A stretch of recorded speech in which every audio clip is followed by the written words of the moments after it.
شكون هما أغنى عائلات ورجال الأعمال في المغرب حسب التحديث الجديد ديال 2026؟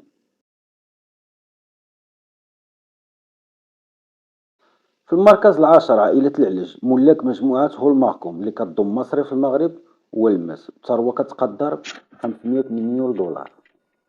يا سلام. اللهم صل على النبي. اللهم صل على النبي.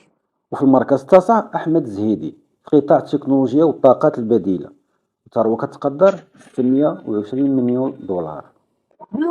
فلوس على اللي دويتي معايا سبق الفلوس وما نبني كطلع تو نعطيو الفلوس وشي حاجه ما يهديك حتى كتضل كاع النهار وتتبع الفلوس.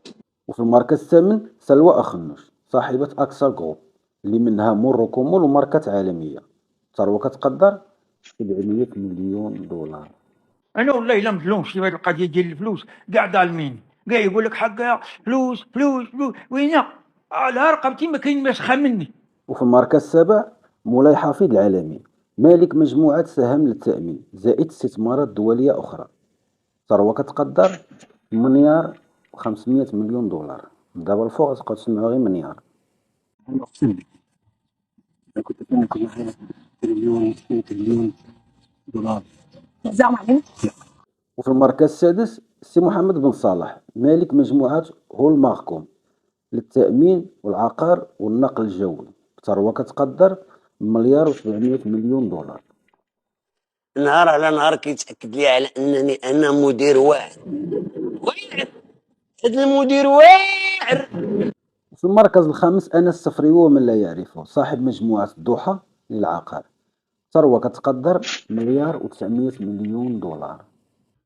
هذه أول دار بنيتها في حياتي، ولكن الوالدة الله يسمح ليها وكانت بحال القيد كتحارب البناء العشوائي. وفي المركز الرابع عائلة بالخياط ملاك مجموعة ديسلو جروب المختصة في اللوجستيك والتوزيع ثروة كتقدر 2 مليار و100 مليون دولار. فلوس يا رب. فلوس فلوس فلوس فلوس فلوس فلوس فلوس فلوس يا رب. فلوس يا رب. فلوس فلوس فلوس فلوس فلوس فلوس فلوس. وفي المركز الثالث عزيز أخنوش وعائلته ملاك مجموعة أكوا جروب اللي كتضم إفريقيا للغاز والمحروقات زائد استثمارات أخرى ثروة كتقدر 2 مليار و400 مليون دولار. أحا يا حبيبي نولا زغزنا أولين القلب وديس بريا أكل سقسا وساني.